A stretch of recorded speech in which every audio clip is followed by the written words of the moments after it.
Hi, good afternoon. Welcome to our session. So before I introduce myself and my co-presenter, I'll take a minute to talk about you and what might have brought you here to our session today. So many of you are likely engineers, developers who are responsible for delivering web applications to your end users and doing that in a way that is reliable and secure and ensures a consistent, fast experience for your end users who may be distributed around the world. Some of the challenges that you may face come from the fact that the internet itself can be unreliable. Connectivity can be disrupted. Latency and performance can be unpredictable. It can be difficult for you to deploy your applications in ways that make them highly available to your end users, especially at the network layer, how those users are routed to your applications. And it can be complex to deploy security protections at the network layer in front of your applications. So my name is Sean Meckley. I'm General Manager of AWS Global Accelerator, and my role is to provide network service that enables you to more easily deploy your applications in a highly available and secure and performant way across the internet for your end users. With me is Satya. Good afternoon, all. Thank you for coming. So I'm Satya. My full name is actually Satyajit Bhatt, but nobody calls me that. It's just too complicated. So you can just call me Satya. I work as a staff software engineer at the trade desk, focusing on site reliability. And I'm also an AWS container hero. All right, so in today's session, we'll go through what use cases and types of applications and deployments should consider AWS Global Accelerator, or we abbreviate it AGA for short. We'll talk about some ways that AGA improves the availability that your end users see for your applications. We'll talk about security features inherent in AGA and how they can improve the security posture. We'll talk about ways that AGA improves performance across the public internet or across the internet to your end users. Then Satya will talk about how AGA helps power the trade desk's application. I'll go through new releases over the past 12 months from AGA, and we'll have time for questions and answers. So let's talk about use cases. What types of applications and scenarios will AGA be most helpful for? So from a performance standpoint, if your end users are widely dispersed across the globe, right, and those end users have high expectations for the performance, the latency of their connection to your application, both in terms of absolute milliseconds as well as consistency of that latency. From an availability standpoint, if you've considered deploying your applications certainly in multiple availability zones, but also maybe even multiple AWS regions, and then also routing your end users in a simple and predictable way to a healthy location of your application, including automated health checking and failover. For security, one consideration could be that you want to minimize the public surface area of your application, the number of public IP addresses and endpoints that are exposed to the public internet. And so you'd prefer to hide as much as you can within your virtual private cloud, your VPC, and expose just the bare minimum public surface area. AGA can help there. And lastly, from a customer experience standpoint, have you considered running in multiple regions? So not just for availability, but also to physically get your application closer to your end users, but also having an easy network front door for your application. AGA can help there as well. So let's talk about briefly what AGA is and how AGA works before we jump into some more of the details. So AGA is a network service that lives between your end users, your clients, and AWS regions. Specifically, AGA exists in what we call points of presence, or POPs. We have about 110 of those currently, and we're adding more on a regular basis. I'll show you on the next slide a map of locations. AGA ingests your client's traffic very close to the client, so via our edge locations, our POPs. And then AGA sends that traffic over AWS's own network backbone to the AWS region or regions where you're running your applications. AGA is able to route traffic to many different types of endpoints within AWS regions, including application load balancers, network load balancers, EC2 instances with dynamically assigned IP addresses, as well as elastic IP addresses. AGA operates at layers 3 and 4, and it supports both TCP and UDP traffic. So TCP for any sort of many types of API workloads, UDP for gaming, telephony, and other types of applications. Again, AGA ingests traffic close to the end user over the public internet, and then bypasses much of the internet transit by routing traffic over the AWS Global Backbone network to the AWS regions. This map shows both the AWS backbone, that's the lines on the map, as well as our points of presence. So for a comparison, AGA has 110 points of presence currently in 93 different metro areas across 50 countries. We've added POPs in new locations for AGA just recently in the past few months in Vietnam, Nigeria, and Peru.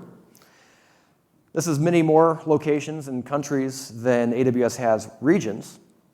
And so regardless of which region or set of regions you're running your applications in, by also putting AGA in line with your traffic, you ingest your client's traffic much closer to your clients around the world.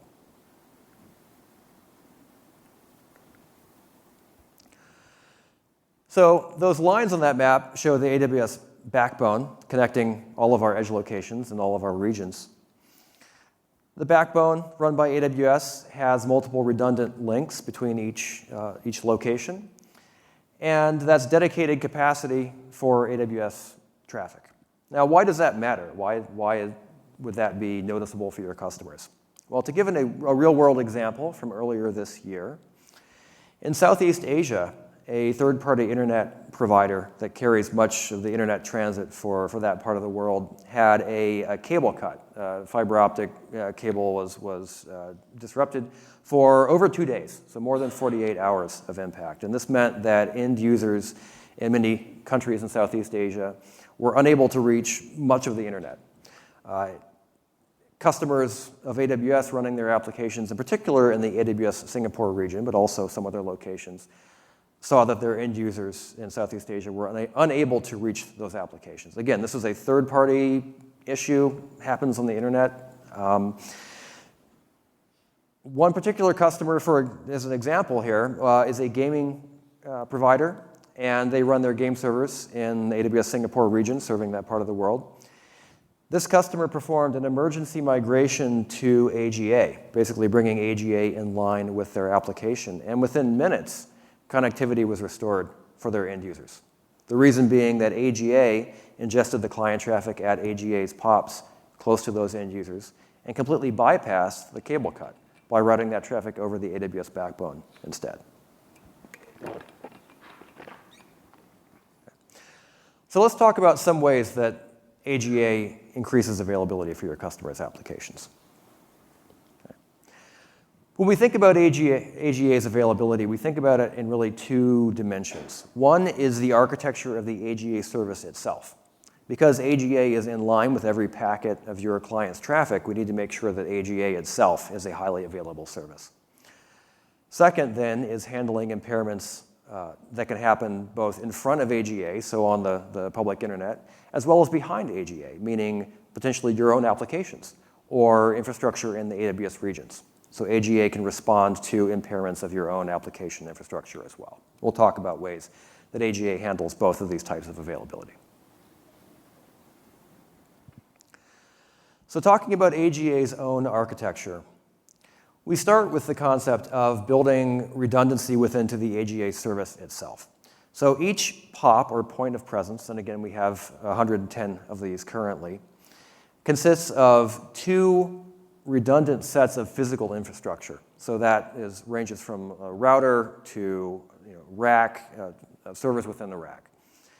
We call each of these two redundant sets of infrastructure a network zone. Each network zone then corresponds to one unique IP address that you will get for your accelerator, the resource that you create in AGA. So when you create a resource in AGA, we call that an accelerator. That sits in front of your application. That accelerator then has two static IP addresses. Each one of those IP addresses then corresponds to just one of these network zones. On the client side then, if there is an impairment in one network zone, in one edge location, for example, one POP, the client can retry against the other IP address and will be reaching completely separate sets of hardware. Next, within each network zone, we have further isolated our infrastructure, our physical servers, into what we call cells. This is a cellular architecture. It's a common pattern that you'll see across many AWS services. Each network zone has 4 cells, and then each cell has multiple physical servers running within it. Each customer is then assigned to 1 cell per network zone. Lastly, the way that we assign customers to network zones, we use a technique called shuffle sharding. Again, this is an architectural concept that exists in several other AWS services as well. What shuffle sharding does is assign customers to cells in such a way that customers are co-located with other customers in at most one of those 2 network zones. And this is useful for sort of noisy neighbor types of issues. It isolates customers from other customers such that any impact will be limited to just one network zone. Next, let's talk about the way that our POPs talk to the outside world. So when you create an accelerator in AGA, you get 2 static IP addresses. And these IP addresses do not just correspond to one server or one POP. They actually correspond to every POP that AGA runs. This is done through a technique called anycast routing. So these IP addresses are announced from all AGA POPs, and client traffic will naturally flow to the nearest POP that is physically adjacent to that end user. So in this example, we have the IP address 1.3.5.7 being one of your accelerator's 2 IP addresses. That IP address is announced from every POP. We show 2 POPs here in this diagram. And based on the end user's location, they will naturally route to the most proximate POP to that user. Now, there could be any number of reasons why a POP might not be reachable for a given client. There could be issues in connectivity between that client's viewer network and that POP. It could be that the POP itself becomes unreachable over the backbone for some reason. Again, things happen on the internet. As Amazon CTO Werner Vogels has said, everything fails all the time, and you basically have to plan and build your applications in light of that fact. So what AGA will do is, in response to connectivity issues affecting a POP, the announcement of that IP address from that POP will also cease. And through anycast, that means that the end user will no longer be routed to the affected POP, but will instead automatically be rerouted to the next nearest POP that is healthy and serving traffic. And so your client's connections are uninterrupted.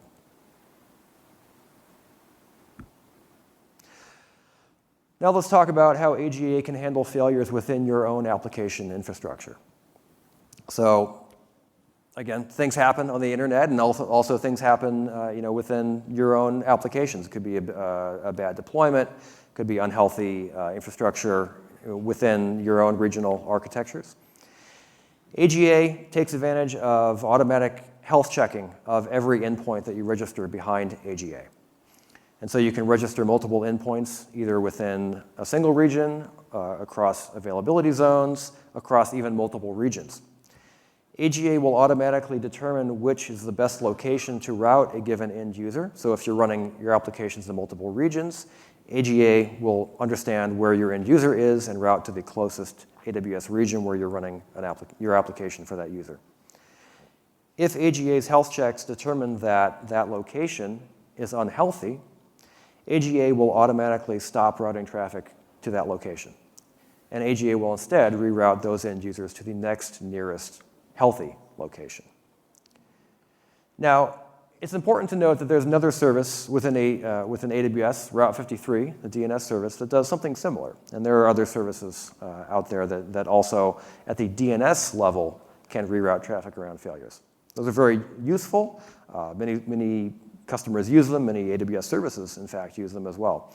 But there is one principal disadvantage to DNS-based failover that AGA addresses.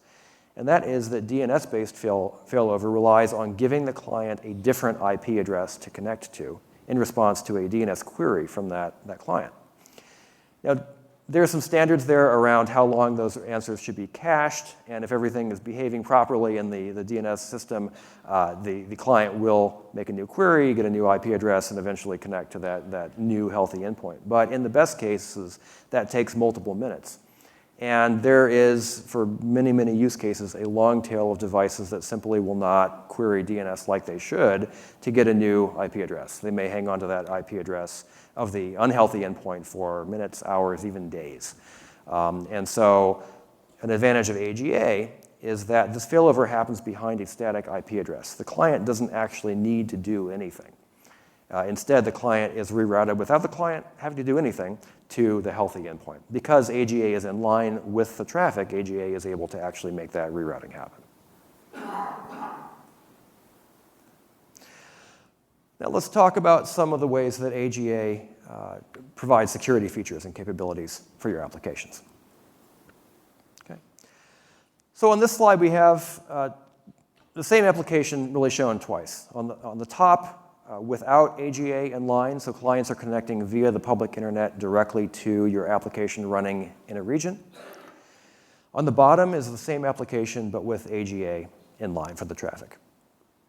So with your application exposed to the public internet from the AWS region, this means that you will be exposing public IPs from that region. It could be load balancers, it could be elastic IP addresses, or even just public IP addresses for EC2 instances. Some of the considerations there are then, again, you have multiple, probably dynamic set of public IP addresses exposed to the public internet. AWS Shield, which is AWS's network security service, can and does provide security capabilities, DDoS mitigations, and so on for your applications in the region. However, you must, especially if you're using AWS Shield Advanced for customized DDoS mitigations, you have to register all of these public IP addresses in Shield Advanced. And lastly, attack traffic is reaching the region, right? In the event of a DDoS attack, any malicious traffic will sort of by definition come to the region before it can be blocked.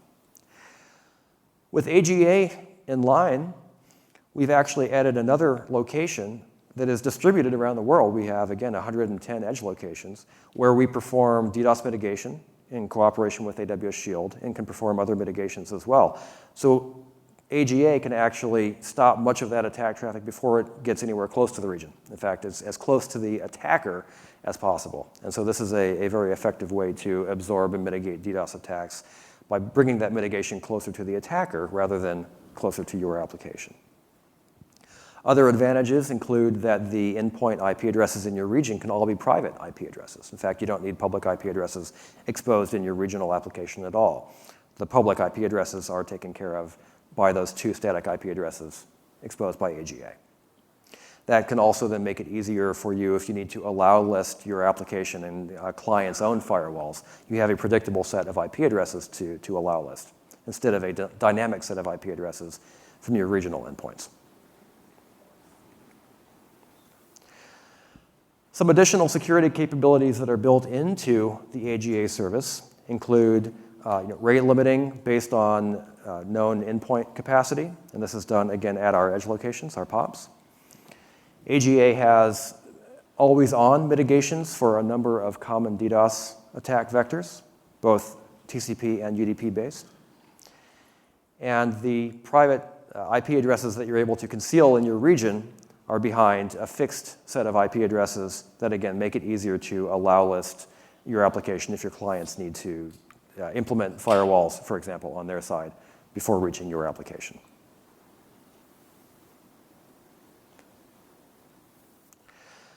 Next, let's talk about how AGA can improve the performance as seen by your end users as they reach your application over the internet. When we talk about performance that your end users encounter, there's really two ways to measure that, or two ways to think about that. One is the absolute round-trip time, typically measured in milliseconds, between the client and your application and back. We call that latency. The second is the variability in that latency. So For example, from one connection to the next, it may go from 50 millisecond round trip time to 250 milliseconds round trip time, and so on. We call that jitter, and that variability, that jitter, can actually be more disruptive to many clients' experiences than the absolute latency figure. It can cause rebuffering and various other issues that your clients will notice. Compared to the public internet, AGA can improve both of those dimensions. And again, much of that comes down to being in locations, POPs, that are closer to your end users, and then leveraging the AWS backbone. But there's actually more that AGA does as well. So this graph here shows a time series of a 2-week period of first byte latency, so basically the latency to establish that first bit of a connection. The example here is from clients in the US to application endpoints in the EU West 1 region, or Dublin, for AWS. And again, you can see that the variability of the red line, the public internet connectivity, is much greater than the variability or jitter in the AGA line, the blue line, and latency is also improved by AGA. So in addition to running in POPs and taking traffic over the AWS backbone, AGA also, in particular, can improve the performance of TCP traffic through a technique we call TCP termination. So when you create a connection between a client and your application endpoint over TCP, that consists of 3 initial packets, what we call a 3-way handshake. That 3-way handshake, once it's complete, once those packets have been received, now a connection exists and it's possible to actually send meaningful data over that TCP connection. Over the public internet, that connection, each packet has to go across whatever distance between the client and the region over the public internet. And so that obviously increases the distance and latency of that 3-way handshake. AGA runs POPs closer to your end users. And so what AGA does is actually splits that 3-way handshake into 2 3-way handshakes that run in parallel. The first 3-way handshake happens between the client and the AGA POP itself. Because the POP is closer to the client, that 3-way handshake traverses a smaller physical distance and therefore can be quite a bit faster. The second parallel 3-way handshake happens between the AGA POP and your regional endpoint. Now that travels generally a longer distance, but that happens over the AWS backbone, which again is protected from congestion and traverses redundant links, so it's both more reliable and generally lower latency than transit over the public internet. The net result of running these handshakes in parallel is a savings of up to 60% in TCP connection time, which can be double-digit or even triple-digit milliseconds when your clients are distant from the region where you're running your application. Some other things that AGA does to improve TCP throughput are use of optional TCP extensions such as TCP buffers, jumbo frames, where up to 6 times more data can be packed into a single TCP packet. Net result is improvements between 40% and 60% in throughput, depending on the distance physically between the client and the region where you're running your application. So now we'll hand over to Satya, who will talk about how AGA helps power the Trade Desk's application. Thank you, Sean. Sean gave a nice demonstration and description of how and why the AGA works. Let's talk about how we actually use it. So first, what is the Trade Desk? The Trade Desk provides an objective, independent platform for ad buyers. So our platform has tools for setting up campaigns, execution, and measurement of these ad campaigns, all within a simple and user-friendly user interface. So with the Trade Desk platform, brands or ad agencies can set up campaigns, and based on these campaigns, set up the kind of ads that they would like to target. And based on these parameters, our platform places a bid on an ad whenever we get this receipt. Now, the Trade Desk platform also powers about 1 trillion ad power. The Trade Desk platform also sees about 1 trillion ad opportunities per day. So that's about 13 million requests per second. And that's a pretty sizable number. So when you're dealing at that scale, a little tiny ripple, as you've seen from jitter, et cetera, can lead to a huge impact. And to make things even more complicated, we have a 100 millisecond SLA, which means that the entire process from receiving an ad, and that's a 100 millisecond round trip SLA. So that means that the entire process from receiving a bid request, selection, filtering, and then sending a request back must be completed within that 100 millisecond SLA. So how does Global Accelerator help us? Well, within the trade desk platform, we have a lot of moving parts. Now, if we need to increase the compute capacity, we can add more instances, we can increase the compute size, we can add more caching, we can improve our caching, we do a lot of kernel tweaking, things like that. There's one thing that we cannot control, and that's the outside network. Traffic outside the internet, rather, traffic on the internet is pretty fluid, and there is a very high chance that a bad route can cause us to miss this 100 millisecond latency. So think about it this way. You're traveling from one place to another. Now, you can go from one place to another via a regional route, via city to city, suburb to suburb, stopping over at every hop, every traffic signal. Or you can take the freeway. And the freeway provides you an accelerated path to your destination. And that is an analogy of what the AWS Global Accelerator does to us. The Global Accelerator brings us traffic from the outside internet, from the internet to the global backbone. And this smoothens out the route to the destination.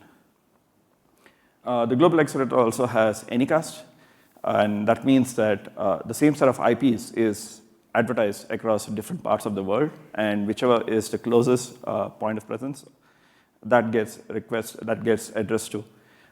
So this means that if there is a POP failure, then it just uses the next closest POP. Also, this means that if a client is latched onto an IP, it doesn't end up overwhelming a single node that might be behind an IP or a single load balancer or such like that. Let's talk about how the Global Accelerator handles the peaks and troughs in our daily network, in our daily traffic variations. So we see a lot of traffic variations throughout the day. Typically at the start of the day, typically at UTC 0, we see a large spike in traffic increase, and that is because the bidders start getting traffic in terms of to make up for the spending amounts. There are daily spending amounts that the bidders must act on, and that causes a spike in traffic. Now, the campaigns can be set up by our brands, ad agencies, our account managers at any time of the day, and usually a change in this campaign can also trigger a traffic spike. Throughout these traffic spikes, the Global Accelerator seamlessly handles all of this without us having to do any config tweaks, any performance tweaks, or any support requests for that matter. So what this means is that we don't have to worry about how the outside network is going to, or rather how the edge network is going to handle. Our origin infrastructure is provisioned to handle all of this. So from an end-to-end perspective, you get a smooth experience from a user's perspective. Let's talk about in different ways in which we use the Global Accelerator. So there are many moving systems, as I said, in the traders platform, but I want to focus on two of our core systems, known as bidders and the data servers. Let's talk about the data servers first. So the data servers are the series of servers which handle ingestion of targeting data. Now, in the recent past, we started upgrading our data servers to the latest LTS of Linux. Now, we started looking at how we can upgrade these instances and at the same time have the least possible downtime. As I said, at 13 million QPS, there's no scope for downtime. So what we did is we started looking into the Global Accelerator, and we noticed, or rather we found out that the Global Accelerator has got support for multiple endpoints. So what we did is we started using blue-green deploys for the upgrade. So we have an existing endpoint which points to our old stack, and that's powering 100% of our traffic. And then we introduced our new, the newer upgraded OS stack as an endpoint. And then we slowly, progressively change the weights on the Global Accelerator endpoints so that we progressively move traffic from the old stack to the new stack. And probably going to be asking, hey, I've done that with DNS, so what's the difference? Well, it's, as Sean mentioned, DNS is nice. I like DNS. It gives us very nice names. But the problem with DNS is the core problem with DNS ends up being TTLs. So every DNS record has a TTL known as time to live.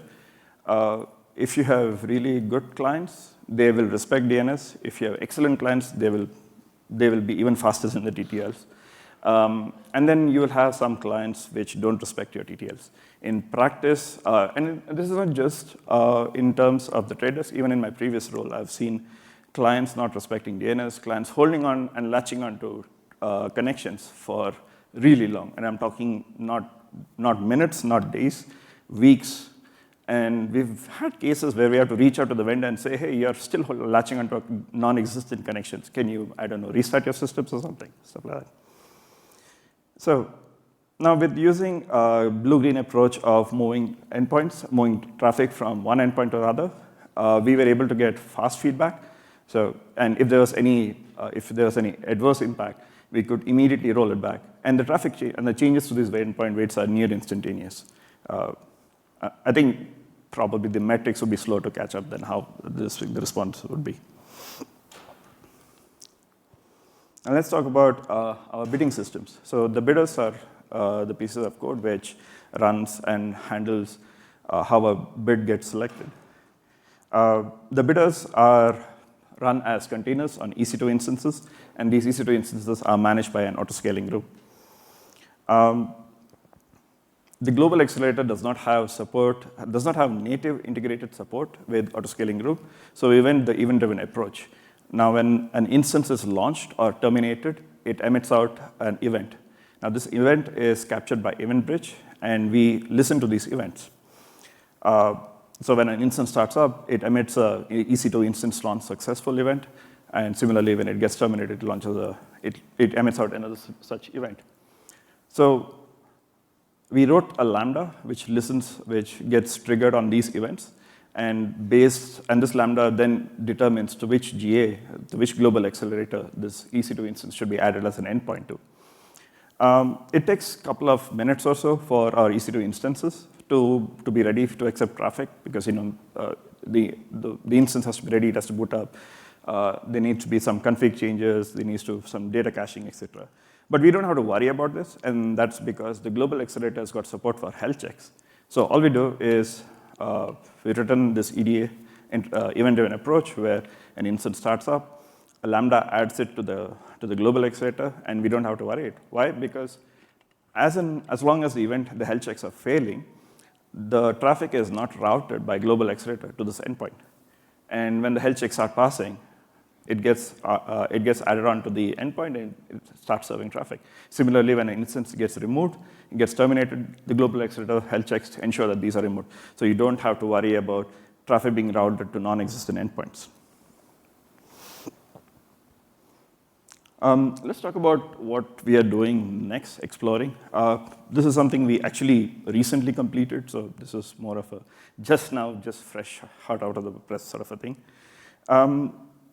So previously, we were using the global accelerator closer to an edge load balancer. It's not something that well, I guess you can argue that the global accelerator is one of the features of the global accelerator. The way it would go about is we would create region-specific endpoints, and not necessarily AWS regions. I'm talking about one Asia-Pacific region, one Europe region, etc. And we had our data servers added as endpoints to these global accelerators.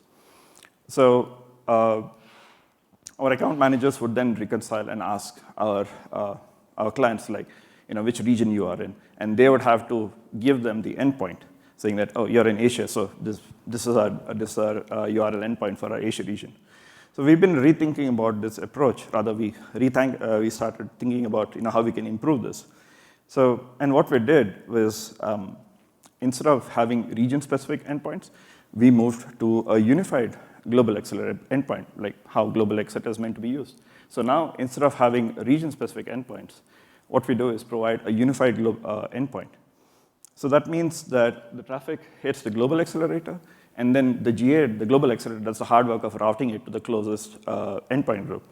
And because we don't have to worry about traffic being rerouted to some other region because there was a communication error or whatever it is, it's just simpler to manage for everyone. It reduces our operational complexity as well.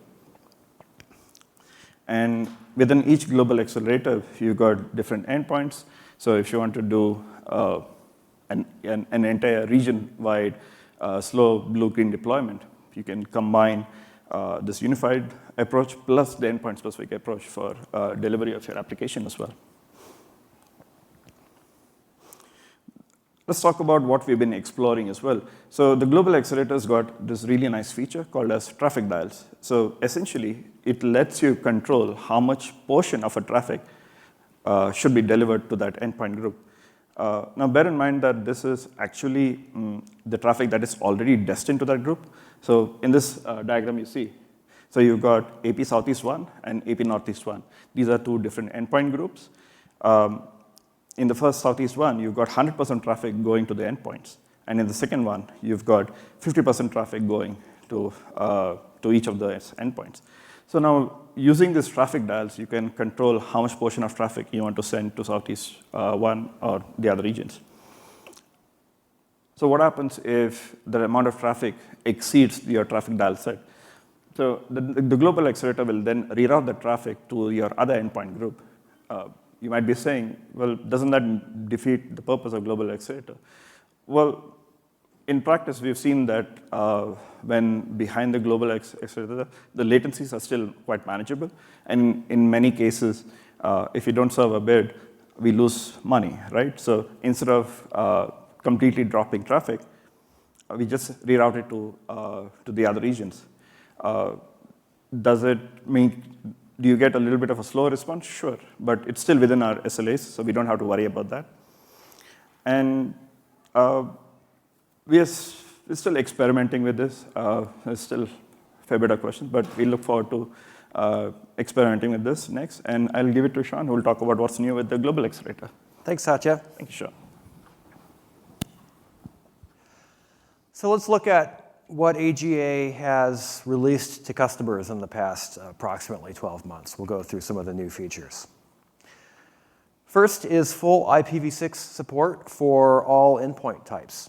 So IPv6 has seen growing support across AWS over the past number of years. And AGA has added support for what we call dual stack accelerators. That supports dual stack endpoints, meaning endpoints supporting both IPv4 and IPv6. The endpoints that you can support with IPv6 are ALBs, application load balancers, network load balancers, or NLBs, and EC2 instances. With this feature, you get static 2 IPv6 addresses in addition to the 2 IPv4 addresses. Again, each of those then corresponds to one of the 2 network zones within AGA. You can upgrade your accelerators to dual stack in place. It does not require creating a new one. You simply turn on the toggle in the console or API. Client IP address preservation is an important feature that AGA initially released support for several years ago for application load balancers. And we have added support this year for network load balancers as well. So briefly, what is client IP address preservation? There are 2 ways to send traffic from AGA to your application endpoints. One is through network address translation, or NAT mode, where your application endpoint sees as the requesting IP address the IP address of the global accelerator itself. The other is client IP address preservation, where the endpoint sees the IP address of the actual end user client. This is a highly relevant feature for applications that need to be aware of the identity of the client. So for allow listing, geofencing, logging, other potentially compliance requirements. And so this opens up a number of use cases where actually observing and recording the client's real IP address is required. And again, this supports both internet-facing and internal NLBs. as well as both IPv4 only and dual stack, or IPv6 supporting NLBs. Next, AGA released cross-account support. This feature allows you to split your architecture on AWS across multiple AWS accounts, whereby you're running your Global Accelerator resources in one account, and then you can route traffic to endpoints belonging to multiple other AWS accounts. So this supports a common strategy among customers to maybe have your network team manage the Global Accelerator resources in one sort of walled-off account, and then application teams can manage their resources in their own AWS accounts as well.